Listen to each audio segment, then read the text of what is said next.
इंतजार करने वाले को उतना ही मिलता है जितना कोशिश करने वाले छोड़ देते हैं।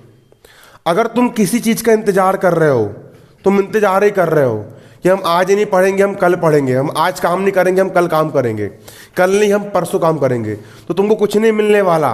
तुमको उतना ही मिलेगा जितना कोशिश करने वाले छोड़ देते हैं। ठीक है, इसलिए जीवन में कभी इंतजार मत करो, बल्कि आज अभी इसी वक्त से काम करना शुरू कर दो। जो लोग इंतजार करते रहते हैं कि हम आज नहीं हम कल काम करेंगे, कल नहीं परसों काम करेंगे, आज नहीं पढ़ेंगे हम कल पढ़ेंगे, कल नहीं परसों पढ़ेंगे, नरसों पढ़ेंगे, इंतजार ही कर रहा है, उनको कुछ नहीं मिलता। इंतजार करने वाले को कुछ नहीं मिलता है। जीवन में कभी किसी का इंतजार मत करो, ठीक है, बल्कि तुरंत अपने लक्ष्य को प्राप्त करने के लिए पूरी जी जान से जुट जाओ। दिन रात एक करो, इंतजार बिल्कुल मत करो, बस काम करो, काम करो, काम करो। आज अभी इसी वक्त तुरंत से पढ़ाई करना और अपना काम करना क्या कर दो, शुरू कर दो। ठीक है, और डॉक्टर कलाम साहब यहां पर क्या कहते हैं? डॉक्टर कलाम साहब यहां पर एक बात और कहते हैं, आप अपना भविष्य नहीं बदल सकते, मैं अपना भविष्य नहीं बदल सकता, तुम अपना भविष्य नहीं बदल सकते, तुम अपना भविष्य नहीं बदल सकते, लेकिन आप अपनी आदतों को बदल सकते हैं। तुम भविष्य बदल सकते हो अपना नहीं, लेकिन हम अपनी आदतों को बदल सकते हैं। हमारी जो आदत होती है, आप अभी 8 घंटे तक मोबाइल चला रहे हो, आप अपनी आदत को बदल दो, आप रोज 8 घंटे पढ़ाई करने लग जाओ। ठीक है, आपने क्या बदल दिया? अपनी आदत को बदल दिए। और निश्चित रूप से तुम्हारी बदली हुई जो आदतें हैं वो तुम्हारे भविष्य को बदल देगी। नहीं आया समझ में? तुम तुम्हारा भविष्य बदल सकते हो क्या? नहीं, तुम तुम्हारी आदत बदल सकते हो। अभी तुम 4 बजे खर्राटे मार के सो रहे हो, तुमने तुम्हारी एक आदत बदल दी है कि तुम 4 बजे उठ करके पढ़ने लग गए। कितने बजे तक पढ़ने लग गए? 7 बजे तक 3 घंटे पढ़ने लग गए। फिर कोचिंग से जाने के बाद फिर तुम दिन भर 10 घंटे पढ़ने लग गए। तुमने तुम्हारी आदत बदल दी है और तुमने पढ़ाई करना शुरू कर दी है। तो आदत बदलने से तुम्हारा जो भविष्य है, तुम्हारा जो रिजल्ट है, क्या पता कल को वो 90 से ऊपर पहुंच जाए, या 95 से ऊपर पहुंच जाए, क्या वो 98 से ऊपर पहुंच जाए, बन सकता है ना।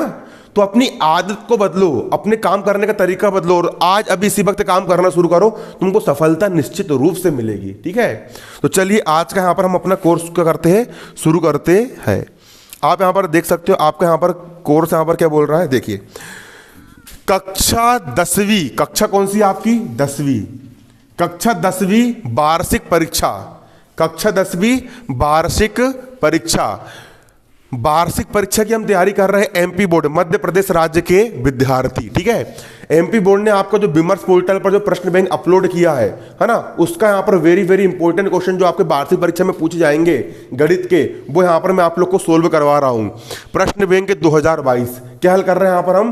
प्रश्न बैंक 2022 यहाँ पर हम सोल्व कर रहे हैं। अध्याय 6, हमने अध्याय 5 तक गणित खत्म कर चुके प्रश्न बैंक की। कल हमने अध्याय 6 चालू कर चुके थे। आज हम अध्याय 6 का, आज हम यहाँ पर दूसरा भाग, दूसरी क्लास यहाँ पर हमारी चल रही है, पार्ट नंबर 2। तो चलिए इसको हम शुरू करते हैं। हमारा आज का सवाल है, सवाल यहाँ पर हमारा क्या है? सवाल थोड़ा सीक्वेंस से नहीं करा रहा हूँ मैं, थोड़ा ऊपर नीचे आगे पीछे करा रहा हूँ, उसको आप एडजस्ट कर लेना। ठीक है, ठीक है, पहले सरल वाले सवाल मैं आपको पहले करवा रहा हूँ, फिर टफ वाले सवाल मैं आपको बाद में करवाऊंगा। ठीक है, तो आपका इजी वाला सवाल, सरल वाला सवाल आपका यहाँ पर ये कह रहा है, 10 मीटर लंबी, कितने मीटर लंबी? 10 मीटर लंबी, 10 मीटर लंबी एक सीढ़ी एक दीवार पर टिकाने पर भूमि से 8 मीटर ऊंचाई पर स्थित एक खिड़की तक पहुंचती है। कर ली थे क्या? नहीं नहीं नहीं, अब दूसरा है, दूसरा। ठीक है, दूसरा है ना, 10 मीटर लंबी एक सीढ़ी, ये दूसरा। ठीक है, 10 मीटर लंबी एक सीढ़ी, एक दीवार है, ये हो गई आपकी दीवार, क्या हो गई? दीवार। और ये क्या हो गई? आपकी एक जमीन हो गई। क्या हो गई? आपकी ये जमीन हो गई, जमीन। ये दीवार हो गई और क्या हो गई? जमीन हो गई। ठीक है, और यहाँ पर एक खिड़की बनी हुई, क्या बनी हुई? यहाँ पर एक खिड़की है। क्या है? खिड़की है। अपन ने एक सीढ़ी को लिए, अपन चोर है, रात में अपन चोरी करने के लिए जा रहे हैं, और अपन लोगों ने चुपचाप से घर की दीवार में एक सीढ़ी लिए, नसेनी लिए, और जहाँ से अपन ने ऐसी फिट कर दी है ताकि अपन खिड़की से अंदर घुस जाए। ठीक है, ठीक है, तो यहाँ पर देखो, 10 मीटर लंबी एक सीढ़ी, सीढ़ी की लंबाई यहाँ पर कितनी है आपकी? 10 मीटर। कितनी है? 10 मीटर। 10 मीटर लंबी आपकी क्या हो गई? सीढ़ी हो गई। 10 मीटर लंबी एक सीढ़ी एक दीवार पर टिकाने पर, ये जो दीवार है, इस दीवार पर अपन ने सीढ़ी को कर दिया, अपन ने यहाँ पर टिका दिए, एक दीवार पर टिकाने पर भूमि से 8 मीटर ऊंचाई पर स्थित एक खिड़की तक पहुंचती है। ये जो सीढ़ी जो है ना, भूमि से कितने मीटर ऊंचे, 8 मीटर ऊंचाई, 8 मीटर ऊंचाई पर स्थित खिड़की तक पहुंचती है। मतलब भूमि से लेकर के खिड़की की ऊंचाई कितनी है, 8 मीटर है। ठीक है, कितनी है, 8 मीटर है। दीवार के आधार से, दीवार का आधार, ये क्या है, दीवार का आधार, दीवार के आधार से सीढ़ी के निचले सिरे, सीढ़ी के निचले सिरे, दीवार के आधार से सीढ़ी के निचले सिरे तक की दूरी ज्ञात करो। आपको यहां पर दीवार के आधार से सीढ़ी के निचले सिरे तक की ज्ञात करना है, दूरी ज्ञात करना है। ये हो गया आपका ए, ये हो गया बी और ये हो गया सी। आपको बीसी का मान यहां पर क्या करके लेके आना है, ज्ञात करके लेके आना है। दीवार के आधार से सीढ़ी के निचले सिरे तक की दूरी यहां पर कितनी होगी। तो अब इसको हम हल करेंगे। यहां पर हम क्या डालेंगे, हल डालेंगे, और यहां पर हम लिखेंगे माना ए बी एक सीढ़ी है, माना ए बी एक सीढ़ी है जिसकी लंबाई ए बी सीढ़ी की लंबाई कितनी है, जिसकी लंबाई ए बी बराबर 10 मीटर है, जिसकी लंबाई ए बी बराबर कितनी है, 10 मीटर है। ठीक है। और खिड़की की जमीन से ऊंचाई कितनी है, 8 मीटर, तथा खिड़की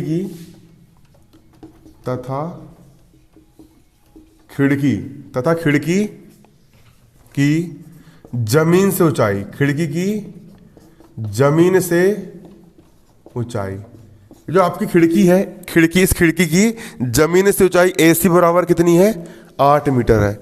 खिड़की की जमीन से ऊंचाई AC बराबर कितनी है, 8 मीटर है। खिड़की की जमीन से ऊंचाई AC बराबर कितनी है, 8 मीटर है। हमको तो ज्ञात करना है खिड़की के निचले सिरे से सीढ़ी के निचले सिरे के बीच की दूरी ज्ञात करना है, क्या याद करना है,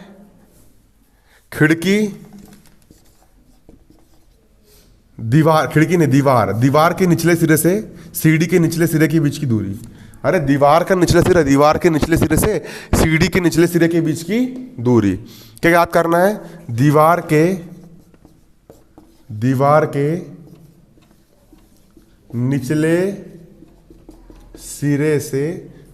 निचले सिरे से सीढ़ी के निचले सिरे के बीच की दूरी बराबर प्रश्नवाचक चिन्ह। ये क्या करके लेके आना है, आपको ज्ञात करके लेके आना है। ठीक है, दीवार के निचले सिरे से सीढ़ी के निचले सिरे के बीच की दूरी BC हमको क्या करके लेके आना है, ज्ञात करके लेके आना है। सिंपल सी बात है। यहां पर कौन सा त्रिभुज बना है, आपका एक समकोण त्रिभुज बना है। ACB क्या है, समकोण त्रिभुज है। ACB क्या है, समकोण त्रिभुज है। और समकोण त्रिभुज में क्या लगता है, पाइथागोरस प्रमेय लगता है। तो त्रिभुज ACB में, समकोण त्रिभुज ACB में पाइथागोरस प्रमेय लगाने पर, क्या लिखोगे यहां पर, समकोण त्रिभुज ACB में पाइथागोरस प्रमेय लगाने पर। यहां पर हम लिखेंगे समकोण त्रिभुज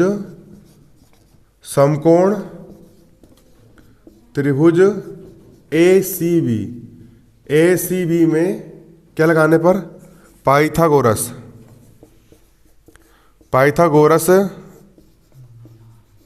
प्रमेय से। समकोण त्रिभुज ACB में क्या लगा देंगे, पाइथागोरस प्रमेय। पाइथागोरस प्रमेय क्या होता है आपका, कर्ण का वर्ग अन्य दो भुजाओं के वर्गों के योग के बराबर होता है। ठीक है, कर्ण किसको बोलेंगे हम, समकोण के सामने वाली भुजा क्या कहलाती है, कर्ण कहलाती है। कर्ण किसको बोलते हैं, समकोण के सामने की भुजा क्या कहलाती है, कर्ण कहलाती है। या सबसे लंबी भुजा को हम क्या कहते हैं, कर्ण कहते हैं। कर्ण का वर्ग मतलब AB का वर्ग। कर्ण का वर्ग मतलब किसका वर्ग, AB का वर्ग। कर्ण का वर्ग मतलब किसका वर्ग, AB का वर्ग। कर्ण का वर्ग अन्य दो भुजा कौन कौन सी है, पहली भुजा आपकी AC है और दूसरी भुजा आपकी BC है। अन्य दो भुजाएं AC और BC, अन्य दो भुजाएं कौन कौन सी है, AC और BC के वर्गों के योग के बराबर होता है। कर्ण का वर्ग, कर्ण का मान यहां पर कितना है, कर्ण मतलब कि AB का वर्ग, अन्य दो भुजा AC और BC, अन्य दो भुजा AC और BC के वर्गों के योग के बराबर होता है। होता बराबर। अब मान रख दो। AB का मान कितना है? AB का मान यहां पर आपका 10 है। AB का मान कितना है? 10 है। AB का मान कितना रख दोगे? 10 रख दोगे। घात दो का घात दो, बराबर का बराबर। AC का मान कितना है? AC का मान यहाँ पर आपका 8 है। AC का मान कितना रख दोगे? यहाँ पर आप 8 रख दोगे। घात दो का घात दो, प्लस BC स्क्वायर का यहाँ पर क्या हो जाएगा आपका? BC स्क्वायर हो जाएगा। BC स्क्वायर का यहाँ पर क्या हो जाएगा आपका? BC स्क्वायर हो जाएगा। 10 की घात दो क्या होगा? 10 धाम कितना होता है? 100 होता है, बराबर। 8 की घात दो, 8 8 64, प्लस BC स्क्वायर का यहाँ पर क्या हो जाएगा? BC स्क्वायर हो जाएगा। अब 100 का यहाँ पर हो जाएगा 100, बराबर किस तरफ? 64 धन का है, इस तरफ होगा 64 का हो जाएगा ऋण का, बराबर BC स्क्वायर का यहाँ पर हो जाएगा BC स्क्वायर। 100 में से 64 का कितना बचेगा? 36 बचेगा। और BC स्क्वायर का यहाँ पर हो जाएगा BC स्क्वायर। इसके बाद BC स्क्वायर का यहाँ पर क्या हो जाएगा आपका? BC स्क्वायर हो जाएगा बराबर। 36 को आप क्या ले सकते हो? 36 को हम ले सकते हैं 6 की घात 2, क्योंकि 6 6 कितना होता है? 36 होता है।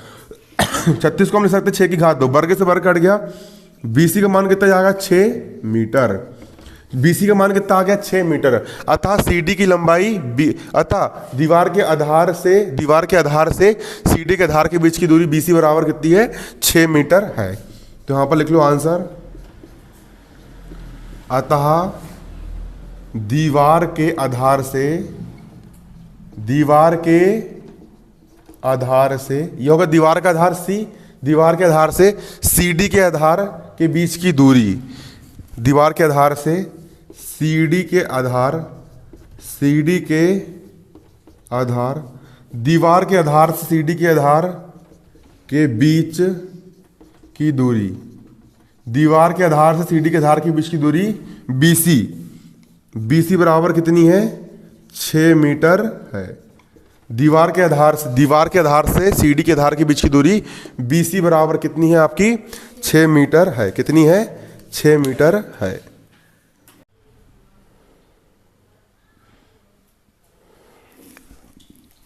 देखिए अगला प्रश्न यहां पर क्या कह रहा है?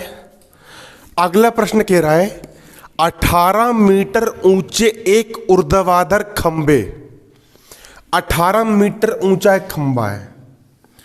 एक खंबे की ऊंचाई कितनी है? ये खंबा है, इसकी ऊंचाई कितनी है? 18 मीटर। खंबे की ऊंचाई कितनी है? 18 मीटर। खंबे की ऊंचाई कितनी है? सवाल ने बोला 18 मीटर ऊंचे खंबे, 18 मीटर ऊंचे खंबे। तो यहाँ पर हमने खंबे की ऊंचाई कितनी ले ली है? 18 मीटर ऊंचा हमारा ये क्या हो गया? खंबा हो गया। के ऊपरी सिरे से एक तार का सिरा जुड़ा है। एक तार है, तार को अपन ने यहां पर बांध दिए। ये क्या बांध दिए अपन ने? तार बांध दिए। तार का दूसरा सिरा खूंटे पर जुड़ा है। तार का जमीन पर एक खूंटा है, उस खूंटे से तार का सिरा जुड़ा है, ठीक है। तो खंबे के आधार से खूंटे को कितनी दूरी पर गाड़े? अब तार को अपन यहां पर गाड़े, या खूंटे को अपन तार को यहां से बांधे, या यहां से बांधे, आधार से कितनी दूरी पर अपन बांधे? ये जमीन है, ये क्या है? जमीन है, ठीक है। कितनी दूरी पर बांधे कि तार पूरा तना रहा है, ऐसा लुल टाइप ना रहा है, बल्कि पूरा तना रहा है, ठीक है। जबकि तार की लंबाई 24 मीटर है, तार की लंबाई 24 मीटर है। तो हमने जैसे कि तार की लंबाई कितनी है? 24 मीटर। तार की लंबाई कितनी है? 24 मीटर तार की लंबाई है। तो कितनी दूरी पर गाड़े? तो हमने माना हम 1 मीटर की दूरी पर गाड़ेंगे। कितनी मीटर की दूरी पर? 1 मीटर की दूरी पर अपन गाड़ेंगे। क्या मान लेंगे? माना तार को, है ना, माना खूंटे को कितनी दूर गाड़ेंगे? खूंटे को हम दीवार खंबे के आधार से 1 मीटर की दूरी पर क्या करेंगे? अपन इसको गड़ाते हैं। क्या करते हैं? गड़ाते हैं, फिर गाड़ देते हैं। ये हो गया A, ये हो गया B और ये हो गया C, ठीक है। यहां पर क्या करेंगे? यहां पर हम देखेंगे, माना AB एक खंबा है जिसकी ऊंचाई 18 मीटर है। क्या लिखोगे यहां पर? माना AB एक क्या है? खंबा है जिसकी ऊंचाई कितनी है? 18 मीटर है। यहां पर क्या डालोगे? हल डालोगे। और यहां पर क्या लिखोगे? माना ए बी एक क्या है, खंबा है। माना ए बी एक क्या है, ए बी एक खंबा है जिसकी ऊंचाई कितनी है, 18 मीटर है। माना ए बी एक खंबा है जिसकी ऊंचाई 18 मीटर है। माना ए बी एक खंबा है जिसकी ऊंचाई कितनी है, 18 मीटर है, तथा तार की लंबाई AC बराबर 24 मीटर है। तथा तार की लंबाई AC बराबर कितनी है, 24 मीटर है। तार की लंबाई AC बराबर 24 मीटर है, ठीक है। तथा माना हम खूंटे को खंबे के आधार से x मीटर की दूरी पर गाड़ते हैं। क्या लिखेंगे यहां पर हम, माना खंबे के आधार से x मीटर की दूरी पर खूंटा गाड़ा गया। क्या गाड़ा गया है, खूंटा गाड़ा गया है। अतः खूंटा पर x मीटर की दूरी पर गाड़े हैं, अतः BC बराबर क्या हो जाएगा आपका, x मीटर हो जाएगा। अतः BC बराबर x मीटर। BC बराबर कितना हो गया यहां पर आपका, x मीटर हो गया। BC बराबर कितना हो गया, x मीटर हो गया x मीटर। अब समकोण त्रिभुज ABC में क्या लगा दिया जाएगा, पाइथागोरस प्रमेय लगा दिया जाएगा। हम क्या लिख लेंगे यहां पर, हम यहां पर लिखेंगे समकोण त्रिभुज ABC में पाइथागोरस प्रमेय लगाने पर। यहां क्या लिख लेंगे, यहां पर अपन लिख लेंगे समकोण त्रिभुज ABC में पाइथागोरस प्रमेय से। समकोण त्रिभुज ABC में हम क्या लगा देंगे, समकोण त्रिभुज ABC में पाइथागोरस प्रमेय से। पाइथागोरस प्रमेय क्या होता है, कर्ण का वर्ग शेष अन्य दो भुजाओं के वर्गों के योग के बराबर होता है, ठीक है। कर्ण का वर्ग मतलब कर्ण किसको बोलते हैं, जो समकोण बनता है। यहां पर समकोण बना है, समकोण कहां पर बनता है, जो सीधी लाइन रहती है वहां पर समकोण बनता है, ठीक है। समकोण की सम्मुख भुजा, समकोण के सामने वाली भुजा कर्ण कहलाती है। यह पहचान क्या होती है, त्रिभुज में सबसे लंबी भुजा कर्ण कहलाती है। कर्ण का वर्ग, कर्ण यहां पर आपका AC है। कर्ण का वर्ग मतलब AC का वर्ग। कर्ण का वर्ग मतलब किसका वर्ग, AC का वर्ग। अन्य दो भुजाएं कौन कौन सी है, पहली भुजा BC है और दूसरी यहां पर क्या है, AB है। अन्य दो भुजा BC और AB, अन्य दो भुजा कौन कौन सी यहां पर आपकी, BC और AB। अन्य दो भुजा BC और AB के वर्गों के योग के बराबर होता है। कर्ण का वर्ग, कर्ण का मान यहां पर आपका क्या है, AC है। कर्ण का वर्ग मतलब AC का वर्ग। अन्य दो भुजा AB और BC, अन्य दो भुजा AB और BC के वर्गों के योग के बराबर होता है। अब AC का मान कितना है, AC का मान यहां पर आपका क्या है, 24 मीटर है। तो AC का मान कितना रख दोगे, 24 रख दोगे, घात 2 का हो जाएगा घात 2 बराबर। BC का मान कितना है, BC का मान यहां पर आपका x है। BC का मान कितना रख दोगे, x, घात 2 का होगा घात 2 धन। AB का मान कितना है, AB का मान आपका यहां पर 18 है। तो AB का मान कितना रख दोगे आप, 18 रख दोगे, घात 2 का हो जाएगा घात 2। 24 की घात 2, 24 में 24 का मल्टीप्लाई करोगे कितना आएगा, सही में आएगा ना, 576 बराबर x स्क्वायर का हो जाएगा x स्क्वायर प्लस 18 की घात 2 क्या हो जाएगा, 324। 576 का हो गया 576 बराबर किस तरफ, 324 धन का है, इस तरफ लाओगे तो 324 का हो जाएगा ऋण का, बराबर x स्क्वायर का हो जाएगा x स्क्वायर। x की घात 2 का यहाँ पर हो जाएगा x की घात 2 बराबर 6 में से 4 गए 2, 7 में से 2 गए 5, 5 में से 3 गया 2। 252 किसका वर्ग है, घटा दिए यहाँ पर, इतने घटाने पे 4 में 6 गए 2, 7 में 2 गए 5, 5 में 3 गए 2। 252 किसका वर्ग है? वर्गमूल। इसका आंसर कितना आ रहा बुक में? 6 करनी में 7। अच्छा चलो 252 के अपन निकाल लेंगे अभाज्य गुणनखंड। क्या निकाल लेंगे? अभाज्य गुणनखंड। तो यहाँ पर निकालते हैं अपन 252 के, ठीक है। ये लिखा मैंने 252। सबसे पहले किसका भाग जाएगा? 2 का। 2 एक कम 2, 2 दूनी 4, 2 छिंग 12। फिर 2 का देंगे 2 छिंग 12, 2 तिया 6। फिर 3 का देंगे 3 दूनी 6, 3 एक कम 3। 3 का देंगे 3 7 एक 7 देंगे 7 एक कम 7। 252 को हम क्या लिख सकते हैं? 252 को हम लिख सकते हैं 2 2 3 3 7। क्या लिख सकते हैं? x की घात 2 को हो जाएगा x की घात 2। 252 को हम क्या लिख सकते हैं? करणी के अंदर 252 की होल घात 2। देखो 252 लिखो या करणी के अंदर 252 की होल घात 2 लिखो, बात एक है, क्योंकि वर्ग से करणी कट जाएगी और 252 को 252 बचेगा। अरे वर्ग से क्या कट जाएगी? करणी। और 252 कितना बचेगा? 252 बचेगा, बचेगा ना। तो वर्ग से करणी कट गई। अब देखो वर्ग से वर्ग कट गया, एक से बराबर कितना आ गया? करणी 252। एक से बराबर कितना आ गया? करणी के अंदर 252। x का हो गया x बराबर करणी करणी। 252 को क्या लिख सकते हो? 252 को लिख सकते हैं 2 2 3 3 7। क्या लिख सकते हैं? 2 2 3 3 और 7 लिख सकते हो। अब 2 का जोड़ा बन गया, 3 का भी जोड़ा बन गया, x का हो गया x बराबर। जिसका जोड़ा बनता है वो करणी के बाहर, जिसका जोड़ा बनता है वो करणी के बाहर। करणी के अंदर सिर्फ कितना बचेगा? 7 बचेगा। x बराबर 3 दूनी 6 करणी 7 और मीटर का मीटर।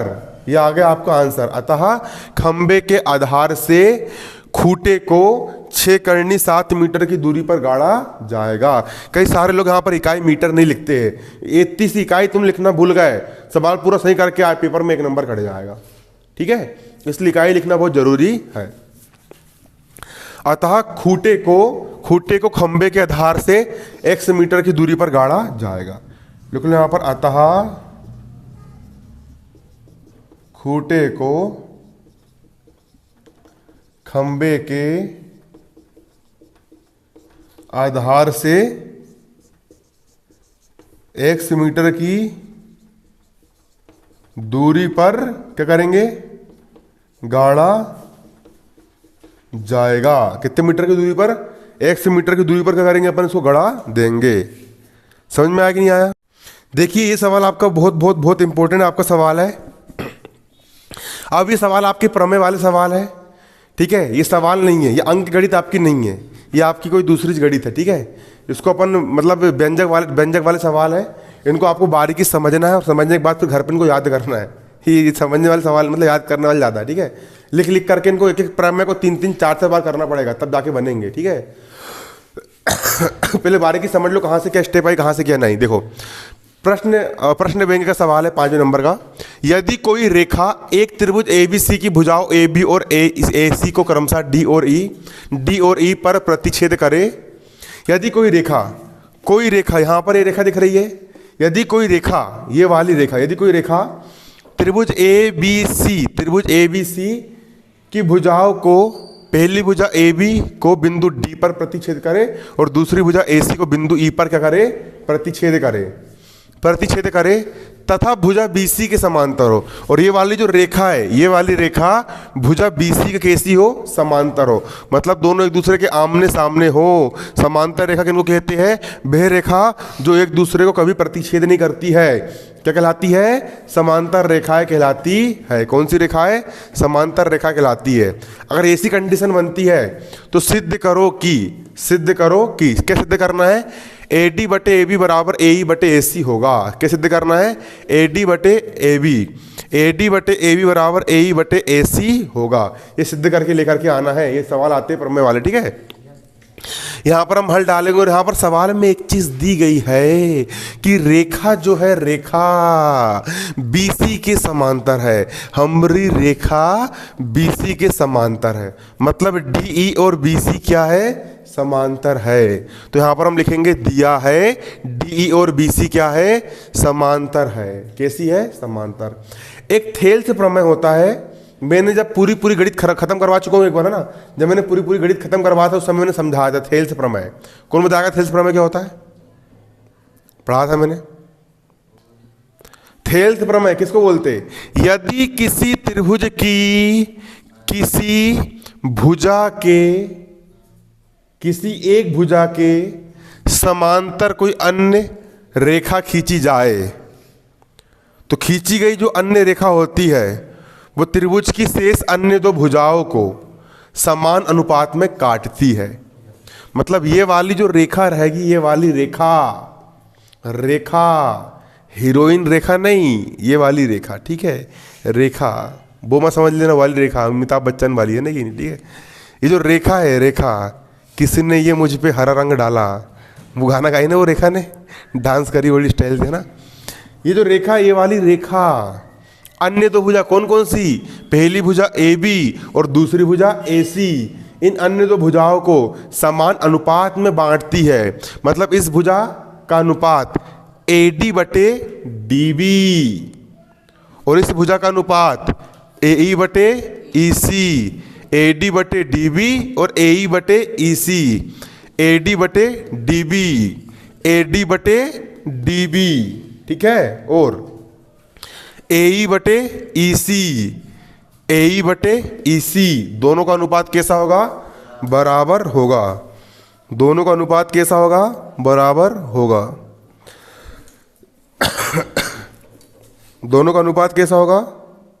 बराबर होगा, होगा बराबर, ठीक है। ये तो इसी को हम थेल्स प्रमेय कहते हैं। थेल्स प्रमेय क्या कहता है? जब किसी त्रिभुज की किसी एक भुजा के समांतर कोई अन्य भुजा खींची जाए, तो खींची गई अन्य भुजा अन्य दो भुजाओं को समान अनुपात में काटती है। मतलब AD बटे DB बराबर AE बटे EC, AD बटे DB बराबर AE बटे EC, ठीक है। अब ये थेल्स प्रमेय जम गया। अब इससे जो करना है वो करो, लेकिन ये आंसर लेकर के आओ, ठीक है। अब इसको पलटी मार देंगे, इसको पलट दिया मैंने। अगर मैं इसको पलटूंगा तो इसको भी पलटना पड़ेगा, क्योंकि दोनों कैसे बराबर है।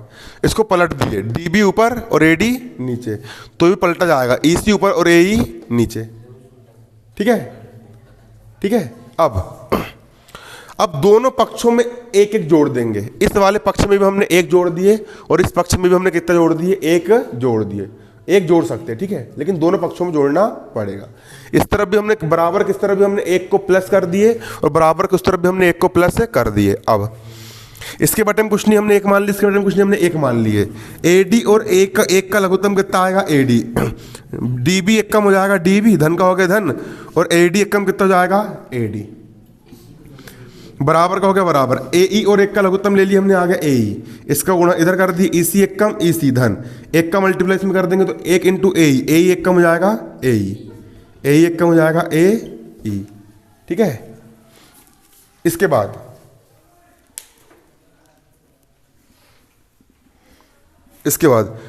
DB धन AD, DB धन AD, DB धन AD, इतना और इतना बराबर कितना हो जाएगा? इतना पूरा हो जाएगा। DB धन AD, इसको हम क्या लिख सकते हैं? AB लिख सकते हैं। क्या लिख सकते हैं? AB लिख दिए, AB बटे AD का हो गया बटा AD। अब EC और AE, EC धन AE, EC धन AE, इसको क्या लिख सकते हो? AC लिख सकते हो। क्या लिख सकते हो? AC लिख सकते हो। और बटा AD बटा AD बटा AE बटा AE। अब देखो, अब पलट देंगे इसको।